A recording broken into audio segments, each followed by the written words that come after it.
ಇಂದು 10ನೇ ತರಗತಿಯ ವಿದ್ಯಾರ್ಥಿಗಳಿಗೆ ಸ್ವಾಗತವನ್ನು ಕೋರ್ತಾ ಘಟಕ 2 ತ್ರಿಭುಜಗಳು ಇಲ್ಲಿ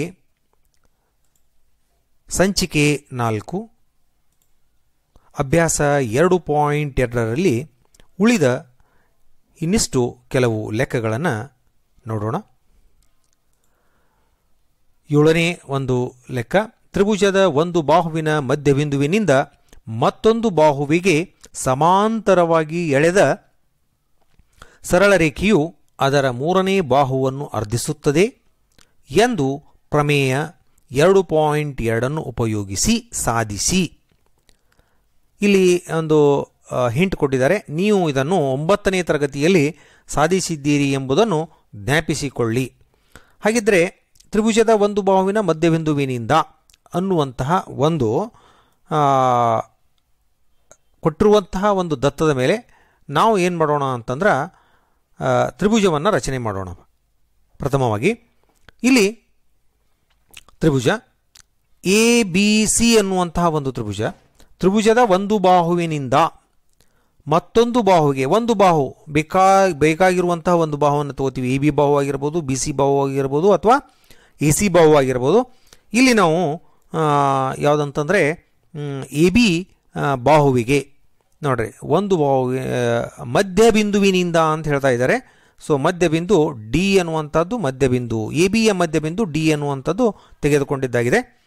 ಈ ಮಧ್ಯಬಿಂದುವಿನಿಂದ ಮತ್ತೊಂದು ಬಾಹುವಿಗೆ ಸಮಾಂತರವಾಗಿ ಇಲ್ಲಿ ಡಿ ಇ ಒಂದು ಬಾಹು ಅಂದರೆ ರೇಖೆ, ಅದಕ್ಕೆ ಸಮಾಂತರವಾಗಿ ಇನ್ನೊಂದು ಬಾಹುಗೆ ಎ ಬಿ ಒಂದು ಬಾಹು ಡಿ ಮಧ್ಯಬಿಂದುವಿನಿಂದ ತೆಗೆದಂತಹ ರೇಖೆಗೆ ಸಮಾಂತರವಾಗಿ ಅಂತ ಹೇಳ್ತಾ ಇದ್ದಾರೆ. ಉಳಿದ ಇನ್ನೊಂದು ಬಾಹು ಉಳಿದಿದೆ, ಅದು ಎ ಸಿ. ಆ ಎ ಸಿ ನೋಡಿ, ಎಳೆದ ಸರಳ ರೇಖೆಯು ಅದರ ಮೂರನೇ ಬಾಹುವನ್ನು ಅರ್ಧಿಸುತ್ತದೆ. ಅಂದರೆ ಎ ಸಿಯನ್ನು ಈ ಬಿಂದು ಅರ್ಧಿಸುತ್ತದೆ ಅಂಥೇಳಿ ನಾವು ಸಾಧಿಸಬೇಕಾಗಿರುವಂಥದ್ದು. ಇಲ್ಲಿ ಅರ್ಧಿಸುತ್ತದೆ ಎಂದು ಸಾಧಿಸಬೇಕಾಗಿರುವಂಥ. ಹಾಗಿದ್ರೆ ಇಲ್ಲಿ ನಮಗೆ ಏನು ಕೊಟ್ಟಿದ್ದಾರೆ ದತ್ತ ಅನ್ನುವಂಥದ್ದನ್ನು ನೋಡೋಣ ವಿದ್ಯಾರ್ಥಿಗಳೇ. ಇಲ್ಲಿ ದತ್ತ ಎ ಬಿ ಸಿಯಲ್ಲಿ ಡಿ ಯು ಎ ಬಿಯ ಮಧ್ಯಬಿಂದು, ತ್ರಿಭುಜ ಎ ಬಿ ಸಿಯಲ್ಲಿ ಡಿ ಅನ್ನುವಂತಹ ಒಂದು ಎ ಬಿಯ ಮಧ್ಯಬಿಂದು ಆಗಿದೆ. ಹಾಗಿದ್ದಾಗ ಮಧ್ಯಬಿಂದು ಇದ್ದಾಗ ನಾವು ಎ ಡಿ ಸಮ ಬಿ ಡಿ ಎಂದು ಕರೆಯುತ್ತೆ.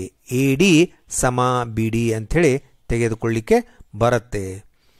ಹಾಗಿದ್ರೆ ಡಿ ಬಿಂದುವಿನಿಂದ ಬಿ ಸಿಗೆ ಸಮಾಂತರವಾಗಿ ಎಳೆದ ಡಿ ಇ ರೇಖೆಯು ಡಿ ಬಿಂದುವಿನಿಂದ ಈ ಬಿಂದು ಡಿ ಬಿಂದುವಿನಿಂದ ಬಿ ಸಿಗೆ, ಈ ಒಂದು ಪಾದ ಬಿ ಸಿಗೆ ಸಮಾಂತರವಾಗಿ ಎಳೆದ ಡಿ ಇ ಅನ್ನುವಂತಹ ರೇಖೆಯು ಎ ಸಿಯನ್ನು, ಈ ಬಾಹು ಮೂರನೇ ಬಾಹು ಎ ಸಿಯನ್ನು ಈ ಬಿಂದುವಿನಲ್ಲಿ ಛೇದಿಸುತ್ತದೆ ಎನ್ನುವಂತಹ ಒಂದು ದತ್ತವನ್ನು ನಮಗೆ ಕೊಟ್ಟಿದ್ದಾರೆ. ಹಾಗಿದ್ರೆ ನಾವು ಏನು ಸಾಧನೆ ಮಾಡಬೇಕಾಗಿದೆ? ಈ ಒಂದು ಮಧ್ಯಬಿಂದು ಆಗಿದೆ. ಹಾಗಿದ್ರೆ ಇಯು ಎ ಸಿಯ ಮಧ್ಯಬಿಂದು ಅಂಥೇಳಿ ನಾವು ಬರೀಬೇಕಾಗಿರುವಂಥದ್ದು. ಅದನ್ನೇ ನಾವು ಸಾಧನೀಯ ಎಂದು ಕರೆಯುತ್ತೇವೆ. ಇಯು ಎ ಸಿಯ ಮಧ್ಯಬಿಂದು, ಅಥವಾ ನಾವೇನು ಹೇಳ್ಬೋದು ಅಂತಂದ್ರೆ A E is equal to E C ಎಂದು ನಾವು ಸಾಧಿಸಬೇಕು ಅಂಥೇಳಿ. ಹಾಗಿದ್ದಾಗ ಇದಕ್ಕೆ ನಾವು ಸಾಧನೆ ಡಿ, ಇಲ್ಲಿ ಡಿ ಎ ಬಿಯ ಮಧ್ಯಬಿಂದು, ಡಿ ಯು ಎ ಬಿಯ ಮಧ್ಯಬಿಂದು ಆದಾಗ ನಮಗೆ ಈಗಾಗಲೇ ಹೇಳಿದೆ ನಾನು, A D is equal to B D. ಅದನ್ನೇ ಬರೆದಿರುವಂಥದ್ದು ಇಲ್ಲಿ ಏನಂತಂದರೆ A D is equal to B D ಎಂದು. ಹಾಗಿದ್ದಾಗ A D by B D, ಈ A D divided by B D ಅನ್ನುವಂತಹ ಒಂದು ಬೆಲೆಯನ್ನು ತೆಗೆದುಕೊಳ್ಳೋಣ 1 ಅಂಥೇಳಿ. ಹಾಗಿದ್ದಾಗ ಇದನ್ನು ಸಮೀಕರಣ 1 ಅಂಥೇಳಿ ಕರೆಯೋಣ. ಇಲ್ಲಿ ನಾವು ಮುಂದಿನ ಹಂತದಲ್ಲಿ ಹೋದಾಗ ತ್ರಿಭುಜ ಎ ಬಿ ಸಿಯಲ್ಲಿ ಡಿ ಇ, ಈ ಒಂದು ತೆಗೆದುಕೊಂಡಿರುವಂತಹ ರೇಖೆಯು ಡಿ ಇ ಸಮಾಂತರ ಬಿ ಸಿ ಆಗಿದ್ದಾಗ ಮೂಲ ಸಮಾನುಪಾತತೆಯ ಪ್ರಮೇಯ ಪ್ರಕಾರ ಯಾವ ರೀತಿಯಾಗಿ ಬರಲಿಕ್ಕೆ ಬರುತ್ತೆ ಅಂದರೆ A D divided by B D. ಹಾಗಿದ್ರೆ A D divided by P D ಸಮ A E divided by E C. ಈ A E divided by E C ಅಂತೆ ಹೇಳ್ಬೋದು. ಅಂದ್ರೆ ಮೂಲ ಸಮಾನುಪಾತತೆಯ ಪ್ರಮೇಯ ಪ್ರಕಾರ ಅನುರೂಪ ಬಾಹುಗಳು ಸಮವಾಗಿರುತ್ತವೆ, ಸಮಾನುಪಾತದಲ್ಲಿರುತ್ತವೆ ಅಂತ ಅನ್ನುವಂಥದ್ದು ಒಂದು ಅನುಪಾತ ಸಮವಾಗಿರುತ್ತವೆ ಅನ್ನುವಂಥದ್ದನ್ನು ಹೇಳ್ತೀವಿ. ಹಾಗಿದ್ದಾಗ ಇದರ ಎ ಡಿ ಮೇಲಿನ ಸಮೀಕರಣದಲ್ಲಿ A D divided by B ಡಿಯನ್ನು ಇದರಲ್ಲಿ ಆದೇಶಿಸಿದಾಗ, ಈ ಸಮೀಕರಣದಲ್ಲಿ ಆದೇಶಿಸಿದಾಗ ನಮಗೆ 1 is equal to A E divided by E C ಆಗುತ್ತದೆ. 1 is equal to A E divided by E C ಇಲ್ಲಿ ಬರೀಬೇಕಾಗಿರುವಂಥದ್ದು ನೀವು ಬ್ರಾಕೆಟ್ದಲ್ಲಿ ಸಮೀಕರಣ 1ರಿಂದ. ಹಾಗಿದ್ದಾಗ ಇವ್ಕೂರ್ನ ಓರೆ ಗುಣಾಕಾರವನ್ನು ಮಾಡಿದೆವಂದ್ರೆ ಇ ಸಿ ಇಂಟು 1. ಸೊ ನಾವೇನಿಗೆ ಏನಾಗತ್ತಂದ್ರೆ A E is equal to E C ಎಂದು ಆಗುತ್ತದೆ. ಹಾಗಿದ್ದಾಗ ಎ ಇಗೆ ಇ ಸಿ ಸಮವಾಗಿದ್ದಾಗ ಇದು ಇ ಯು ಇ ಸಿಯ ಮಧ್ಯಬಿಂದು ಆಗಿದೆ ಎಂದು ಇಲ್ಲಿ ನಾವು ಹೇಳಲಿಕ್ಕೆ ಅತ್ಯಂತ ಸುಲಭವಾಗಿ ಆಗತ್ತೆ. ಇದು 7ನೇ ಒಂದು ಸಮಸ್ಯೆಯ ಉತ್ತರ. ಹಾಗಿದ್ದಾಗ ನಾವು ಮುಂದಿನ ಒಂದು ಸಮಸ್ಯೆಗೆ ಹೋಗೋಣ. ಇದು 9ನೇ. ಇನ್ನು 8ನೇ ಸಮಸ್ಯೆಯು ಇದೇ ರೀತಿಯಾಗಿ ನಮಗೆ ಸಿಗತ್ತೆ. ಅದರ ಸಲುವಾಗಿ ನಾವು ಮುಂದಿನ ಒಂದು 9ನೇ ಲೆಕ್ಕಕ್ಕೆ ಹೋಗೋಣ ಅಂತ. ಎ ಬಿ ಸಿ ಡಿ ಯು ಒಂದು ತ್ರಾಪಿಜ್ಯ. ಎ ಬಿ ಸಿ ಡಿ ಯು 9ನೇ ಒಂದು ಸಮಸ್ಯೆ. ಎ ಬಿ ಸಿ ಡಿ ಯು ಒಂದು ತ್ರಾಪಿಜ್ಯ. ಇದರಲ್ಲಿ ಎ ಬಿ ಸಮಾಂತರ ಡಿ ಸಿ ಮತ್ತು ಕರ್ಣಗಳು ಪರಸ್ಪರ ಓ ಬಿಂದುವಿನಲ್ಲಿ ಛೇದಿಸುತ್ತವೆ. ಆದರೆ A O divided by B O C O divided by D O ಎಂದು ತೋರಿಸಿ. ಹಾಗಿದ್ದಾಗ ನಮಗೆ ಇಲ್ಲೊಂದು ತ್ರಾಪಿಜ್ಯವನ್ನು ತೆಗೆದುಕೊಳ್ಳೋಣ. ಹಾಗಿದ್ದಾಗೆ ಒಂದು ರೇಖಾಕೃತಿಯನ್ನು ನೋಡೋಣ. ಈ ರೇಖಾಕೃತಿ ಎ ಬಿ ಸಿ ಡಿ ಅನ್ನುವಂತಹ ಒಂದು ರೇಖಾಕೃತಿ. ಎ ಬಿ ಸಿ ಡಿ ಒಂದು ತ್ರಾಪಿಜ್ಯದಲ್ಲಿ ಎ ಬಿ ಸಮಾಂತರ ಇಲ್ಲಿ ನಮಗೆ ಕೊಟ್ಟಿರುವಂಥದ್ದು ಎ ಬಿಗೆ ಡಿ ಸಿ ಸಮಾಂತರವಾಗಿದೆ ಅಂಥೇಳಿ ಇಲ್ಲಿ ಕೊಟ್ಟಿದ್ದಾರೆ.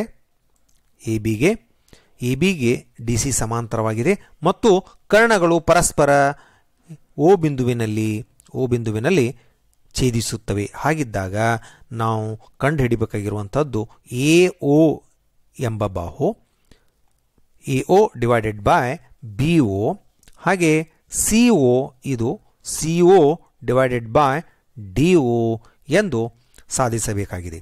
ಹಾಗಿದ್ದಾಗ ಇಲ್ಲಿ ಏನನ್ನು ದತ್ತ ಇದೆ ಎನ್ನುವುದನ್ನು ನೋಡೋಣ. ದತ್ತ ತ್ರಾಪಿಜ್ಯ ಎ ಬಿ ಸಿ ಡಿಯಲ್ಲಿ ಎ ಬಿ ಸಮಾಂತರ ಡಿ ಸಿ, ತ್ರಾಪಿಜ್ಯ ಎ ಬಿ ಸಿ ಡಿಯಲ್ಲಿ ಎ ಬಿ ಸಮಾಂತರ ಸಿ ಡಿ ಮತ್ತು ಕರ್ಣಗಳು 2 ಕರ್ಣಗಳು ನಮಗೆ ಸಿಗುತ್ತೆ. ಎ ಸಿ ಮತ್ತು ಬಿ ಡಿ ಕರ್ಣಗಳು ಓ ಬಿಂದುವಿನಲ್ಲಿ ಛೇದಿಸುತ್ತವೆ. ಇದು ನಾವು ಬರೀಬೇಕಾಗಿರುವಂತಹ ಒಂದು ದತ್ತ. ಹಾಗಿದ್ದಾಗ ನಾವು ಇಲ್ಲಿ ಏನನ್ನು ಕಂಡುಹಿಡಿಯಬೇಕಾಗಿದೆ? ಸಾಧನೀಯ. ಹಾಗಿದ್ದಾಗ ಸಾಧನೀಯ ಏನನ್ನು ಸಾಧಿಸಬೇಕಾಗಿದೆ ಅಂದರೆ ನಮಗೆ A O divided by B O ಹಾಗೆ C O divided by D O ಈ ಒಂದು ಬಾಹುಗಳನ್ನು ಸಮಾನುಪಾತದಲ್ಲಿವೆ ಅನ್ನುವಂಥದ್ದನ್ನು ತೋರಿಸಬೇಕಾಗಿದೆ. ಅನುಪಾತಗಳು ಸಮವಾಗಿವೆ. ಹಾಗಿದ್ದಾಗ ಇಲ್ಲಿ ಒಂದು ರಚನೆಯನ್ನು ಮಾಡ್ಕೋಬೇಕಾಗಿದೆ ನಾವು. ರಚನೆ ಕರ್ಣ ಎ ಸಿ ಮತ್ತು ಬಿ ಡಿ ಕರ್ಣಗಳು ಓ ಬಿಂದುವಿನಲ್ಲಿ ಛೇದಿಸಿದ್ದಾಗೆ ಆ ಓ ಬಿಂದುವಿನಿಂದ ಎ ಡಿಯಲ್ಲಿ ಈ ಬಿಂದುವನ್ನು ಯಾವ ರೀತಿಯಾಗಿ ಗುರುತಿಸ್ಕೋತೀವಿ ಅಂತಂದ್ರೆ ಅದು ಡಿ ಸಿಗೆ ಸಮಾಂತರವಾಗಿರುವಂತಹ ಒಂದು ರೇಖೆಯನ್ನು ಗುರುತಿಸೋಣ. ಓ ಮೂಲಕ ನೋಡಿ, ಓ ಮೂಲಕ ಓನಿಂದ ಇ ಒ ಸಮಾಂತರ ಡಿ ಸಿ, ಈ ಡಿ ಸಿ ಪಾದಕ್ಕೆ, ಹಾಗೆ ಮೇಲೆ ಎ ಬಿಗೆ ಸಮಾಂತರವಾಗಿರುವಂತೆ ಒಂದು ಇ ಒ ರೇಖೆಯನ್ನು ಎಳಿಬೇಕಾಗಿದೆ. ವಿದ್ಯಾರ್ಥಿಗಳೇ, ಮುಂದೆ ನಾವು ಏನನ್ನು ಸಾಧಿಸಬೇಕಾಗಿದೆ ಅದರ ಅನುಗುಣವಾಗಿ ಹಂತ ಹಂತವಾಗಿ ಸಾಧಿಸ್ತಾ ಹೋಗೋಣಂತ. ಸಾಧನೆ ಎ ಡಿ ಸಿಯಲ್ಲಿ ತ್ರಿಭುಜ ಎ ಡಿ ಸಿಯಲ್ಲಿ ಈ ಒಂದು ತ್ರಿಭುಜದಲ್ಲಿ ನೋಡಿ, ಎ ಡಿ ಸಿ ಈ ತ್ರಿಭುಜದಲ್ಲಿ ADC, ಈ ADC ತ್ರಿಭುಜದಲ್ಲಿ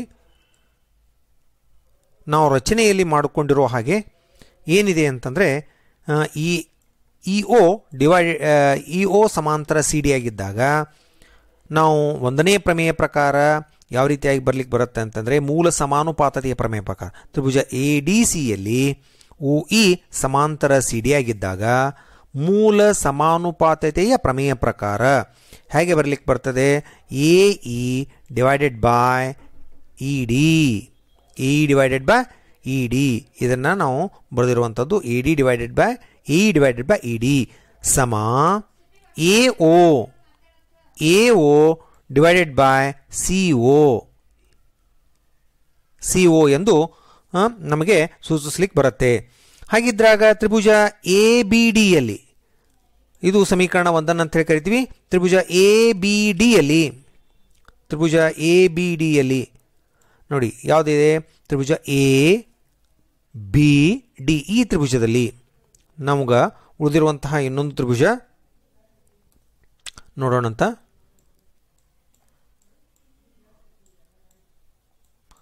ತ್ರಿಭುಜ ಯಾವ ತ್ರಿಭುಜ ಅನ್ನೋದಂತ ನೋಡೋಣಂತ. ಇಲ್ಲಿ ADB ಈ ತ್ರಿಭುಜದಲ್ಲಿ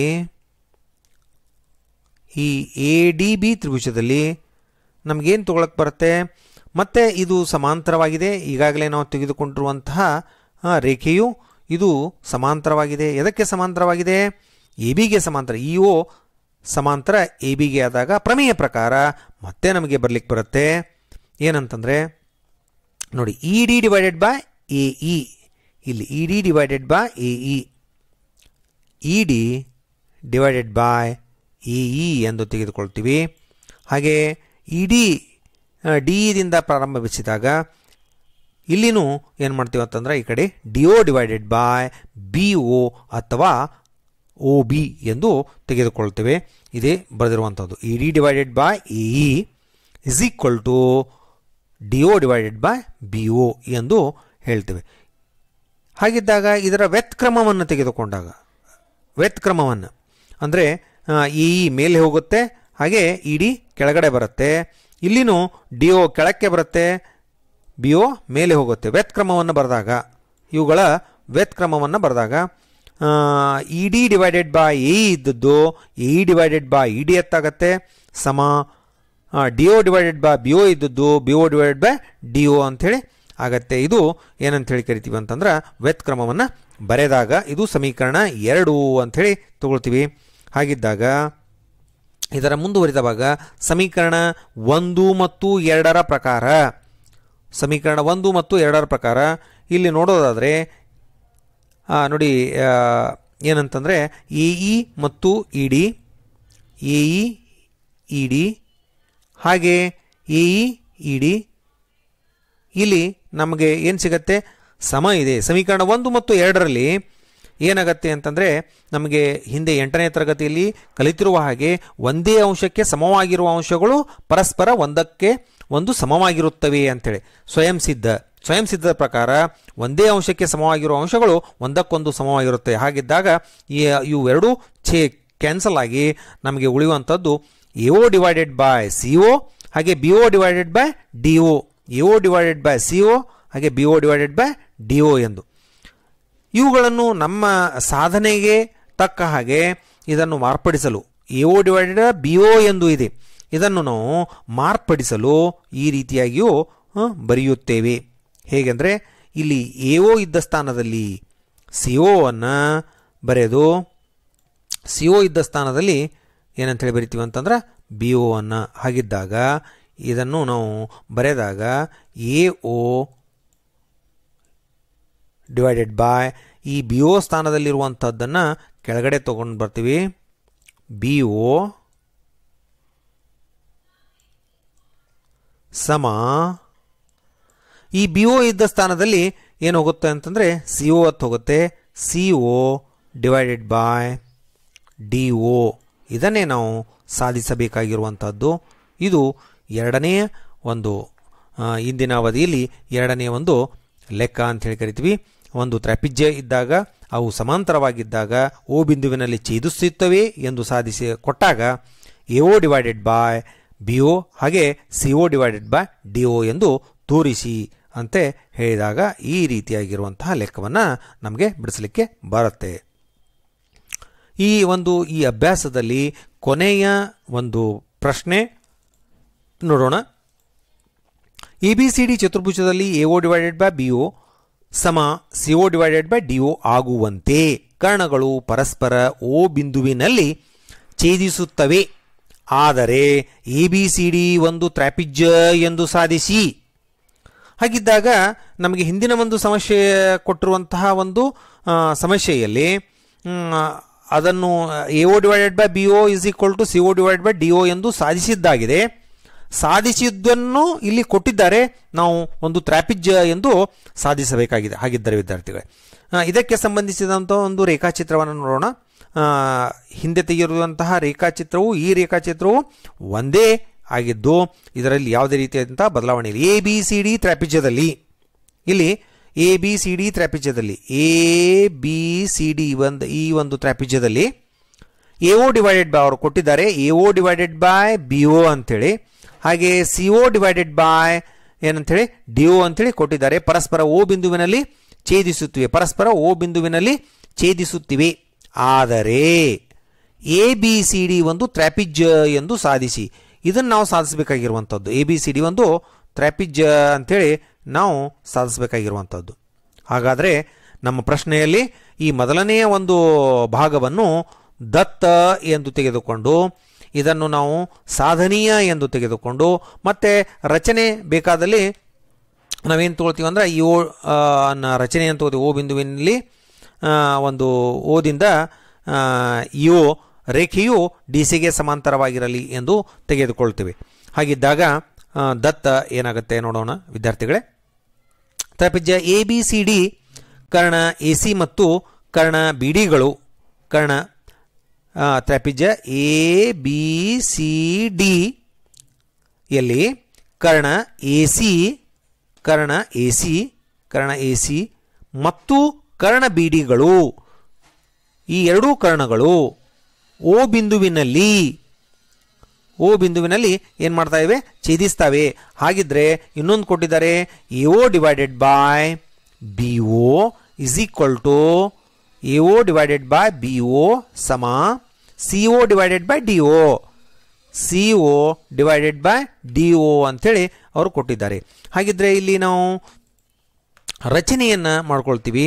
ಏನು ರಚನೆಯನ್ನು ಮಾಡ್ತೀವಿ, ಈಗಾಗಲೇ ಹಿಂದಿನ ಒಂದು ಲೆಕ್ಕದಲ್ಲಿ ಬರೆದಿರುವ ಹಾಗೆ ಓ ಮೂಲಕ ಇಒ ಈ ಒಂದು ಇಒಗೆ ಸಮಾಂತರವಾಗಿ ಸಮಾಂತರವಾಗಿ AB ಎಳೆಯಿರಿ. ಅದು ಎಡಿಯನ್ನು ಈ ಬಾಹು ಎಡಿಯನ್ನು ಈನಲ್ಲಿ ಸಂಧಿಸಲಿ ಅಂಥೇಳಿ ಬರಿತೀವಿ ವಿದ್ಯಾರ್ಥಿಗಳೇ. ಹಾಗಿದ್ದಾಗ ನಾವು ಏನನ್ನು ಸಾಧಿಸಬೇಕಾಗಿದೆ ಅನ್ನುವಂಥದ್ದನ್ನು ನೋಡೋಣ. ಇಲ್ಲಿ ಸಾಧನೆ ಒಂದು ತ್ರಿಭುಜದಲ್ಲಿ ಯಾವ ತ್ರಿಭುಜ ತಗೊಳ್ಬೇಕಾಗಿದೆ ಅಂತಂದ್ರೆ DAB ತ್ರಿಭುಜ DAB ಈ ತ್ರಿಭುಜದಲ್ಲಿ DAB ತ್ರಿಭುಜದಲ್ಲಿ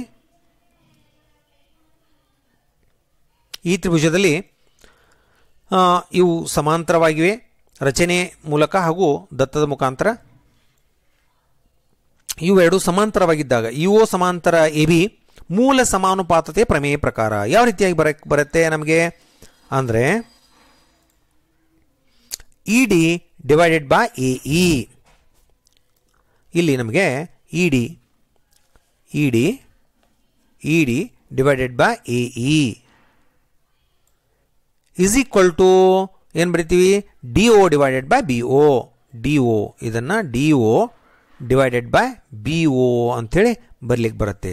ಹಾಗಿದ್ರೆ ಇವುಗಳನ್ನು ವ್ಯತ್ಕ್ರಮ ಮಾಡಿದಾಗ, ವ್ಯತ್ಕ್ರಮ ಅಂತಂದ್ರೆ reverse, ED divided by AE ಇದ್ದದ್ದು ಏನಾಗುತ್ತೆ, ವ್ಯತ್ಕ್ರಮವನ್ನು ಬರೆದಾಗ ಅದನ್ನು ರೆಸಿಪ್ರೋಕಲ್ ಆಗತ್ತೆ. ED ಇದ್ದದ್ದು AE ಇದ್ದಲ್ಲಿ ED ಆಗತ್ತೆ. A E divided by E D ಆಗುತ್ತೆ. ಹಾಗೆ D O divided by B ಒ ಇರುವಂಥದ್ದು ವ್ಯತ್ಕ್ರಮವನ್ನು ಬರೆದಾಗ ಏನಾಗುತ್ತೆ ಅಂದರೆ B O divided by D ಒ ಅಂಥೇಳಿ ಆಗತ್ತೆ. ನಂತರ ಅದೇ ರೀತಿಯಲ್ಲಿ ನಮಗೆ ಈಗಾಗಲೇ ದತ್ತದಲ್ಲಿ ಕೊಟ್ಟಿದ್ದಾರೆ. ಏನು ಕೊಟ್ಟಿದ್ದಾರೆ ದತ್ತದಲ್ಲಿ ಅಂದರೆ A O divided by B O ಇಲ್ಲಿ ಕೊಟ್ಟಿದ್ದಾರೆ ನೋಡಿ. ದತ್ತದಲ್ಲಿ ಏನು ಕೊಟ್ಟಿದ್ದಾರೆ ಅಂದರೆ A O divided by B O is equal to C O divided by D O ಅಂತೇಳಿ ಇಲ್ಲಿ ನಾವು ಬರೀಬೇಕಾಗಿರುವಂಥದ್ದು. A O divided by B O is equal to C O divided by D O ಇದು ಕೊಟ್ಟಿರುವಂತಹ ದತ್ತವನ್ನು. ಈ ಕೊಟ್ಟಿರುವ ದತ್ತವನ್ನು A O divided by C O ಅನ್ನು ಓರೆ ಗುಣಾಕಾರ ಮಾಡಿ. ಎ ಒ ನೋಡಿ ಇಲ್ಲೊಂದು ಸ್ಟೆಪ್ಪನ್ನು ಬರಿತೀನಿ. ಓರೆ ಗುಣಾಕಾರ ಮಾಡಿದೆವಂದ್ರೆ ಇಲ್ಲಿ ಎ ಒ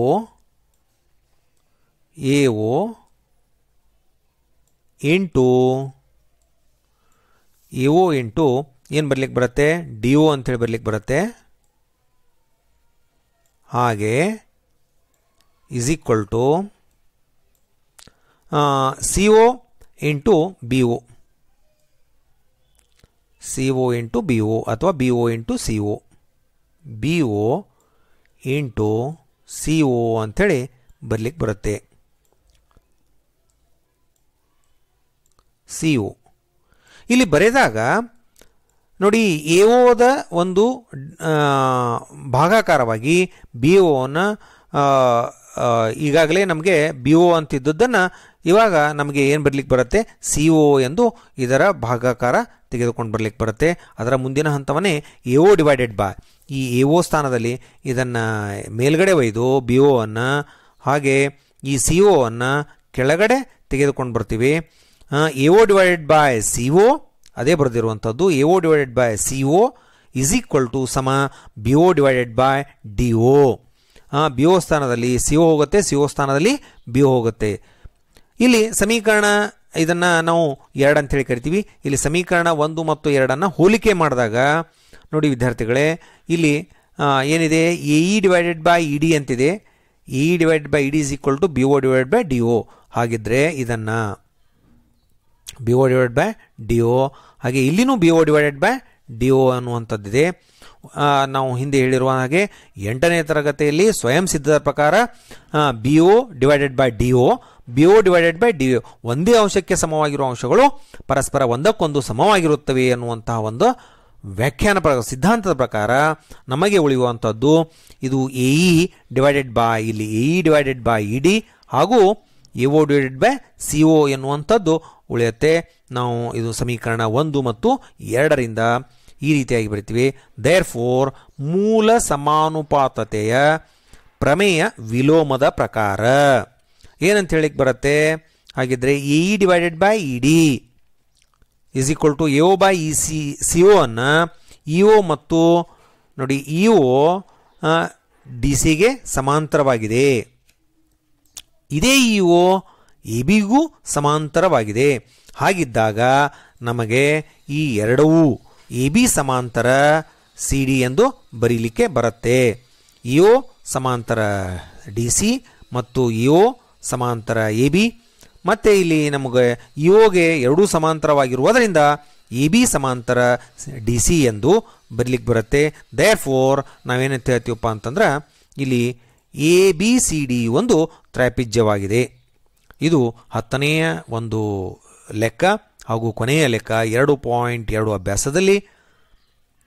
ಹಾಗಿದ್ದಾಗ ನಾವು ಮುಂದಿನ ಒಂದು ಈ ಸಮಸ್ಯೆಯು 2.2ರಲ್ಲಿ ಸಂಪೂರ್ಣವಾಗಿ ಮುಗಿದಂತಾಗಿ ವಂದನೆಗಳು.